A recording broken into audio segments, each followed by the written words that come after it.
আমি মানে ফেসবুকে ঢুকেই দেখতেছি যে আর কি শুধু বাইকারদেরকে আর কি মামলা দিতেছে। মানে আমার কথা হচ্ছে যে অপরাধ যদি করে তাহলে সবকিছুতে তো পুলিশের নজর দেওয়া উচিত। মানে পাশে বাইকেরই মামলা দিতেছে কিন্তু তার পাশ দিয়া মানে অটো গাড়ি যেতেছে, যেটা একটা অবৈধ গাড়ি। এর নাই কোনো ড্রাইভিং লাইসেন্স, নাই কোনো সরকারি অনুমোদিত কোনো কিছু, হেরে কিন্তু ধরবে না। দুই মানে ঈদের আগে আর কি আমার লিবোগারে ইয়াতে সিবি ট্রিগার গাড়িটা একদম মানে পিছনে ভাঙা, মানে পুরোটা এমন ভাবে বাড়ি দিছে যে মানে আমার প্রায় ৩-৪ হাজার টাকা লেগে গেছে। যদিও আমি নতুন লাগাইনি, জ্বালাই টালাই দিয়ে কোনো রকম ভাবে গাড়িটা এখন চালাইতেছে, ৬০০ টাকা গেছে।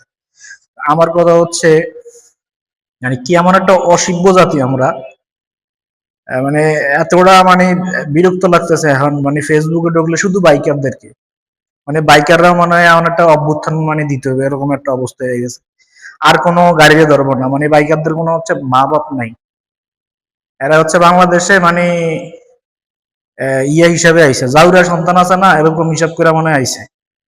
মানে আমি ট্যাক্স দিচ্ছি, আমার লাইসেন্স আছে, কিন্তু আমারে হয়রানি করবো, কিন্তু পাশে হচ্ছে একটা টেসলা মেসলা এগুলা আছে যে হেলিকপ্টার বিমানের মতন চালাইবো, এগুলো ধরবো না, ট্রাক ধরবে না, পিক আপ ধরবে না, বাস ধরবো না, ভাঙ্গাচুরা মানে।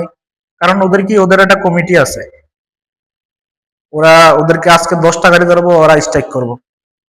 আর বাইক ধরতে খুব সহজ, একজন ব্যক্তির বাইক, ঠিক আছে, ও ওরকম কোনো কিছু করতে পারবে না। এই কারণে হচ্ছে যে পুলিশ এই হয়রানি গুলা করতেছে। তো আমার কথা হচ্ছে নিয়ম যদি হয় তাহলে সবকিছু নিয়ম মাফিক চলতে হবে। আমার কেন, আমি ট্যাক্স দিচ্ছি, আমি আবার অবৈধ একটা গাড়ির সাথে আমিও চালাবো, আবার আপনি তারও ধরতেছেন না, আপনি আমারও ধরতেছেন, এটা কোনো মানে হইতে পারে না। মানে এই জিনিসগুলা, ছোট ছোট বিষয়গুলোতে আমরা কবে যে ঠিক হব। আমার এই ফেসবুক ইয়াতে লিস্টে যে পুলিশের ভাই যারা আছেন, মানে আমি আপনাদের কাছে জিজ্ঞেস করতে চাইছি যে মানে আপনি কোন লজিকে যে আপনি একটা অবৈধ জিনিসটা চলতে দিতেছেন, 3-4 জন করে চলতেছে, আপনি বাইকেরে ধরবেন কেন? ভাই বাইকের কি দোষ করছে? মানে দোষটা করতেছে কেন? আপনি ধরেন, ওদেরকেও ধরেন, ওরে মামলা দেন, ওরে রেকার বিল দেন।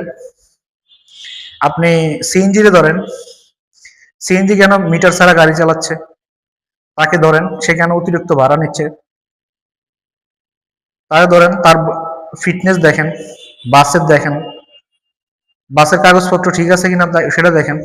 ওরা ধরবেন না, ধরবেন কি বাইকেরে। সেনাবাহিনী নামছে, তাও দেখলাম বাইকেরও হয়রানি করছে এই 2টা বছর। এখন আবার পুলিশে দেখতেছি খুব ভালো হয়রানি করতেছে হাইওয়ে রোডে, যেখানে সেখানে বাইকের ডাবল হেলমেট লাগবে, লাইসেন্স লাগবে, ফিটনেস লাগবে, মানে ট্যাক্স টোকেনের কাগজ লাগবে, রেজিস্ট্রেশন লাগবে, মানে অভাব নাই।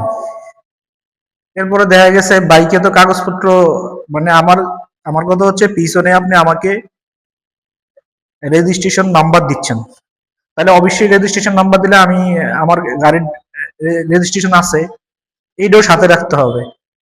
বাইকে এগুলো রাখা, ওটাও রিক্স, পকেটে অনেক সময় দেখা গেছে বাসা বাড়িতে মানে ভুলে রেখে আসে।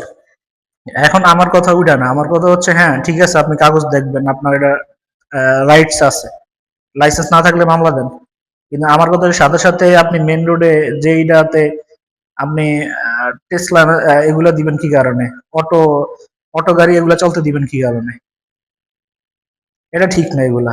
আমি মনে করি বাইকার যারা আছেন তাদের একটা মানে সবাই একসাথে হওয়া উচিত আর কি। Thank you everyone.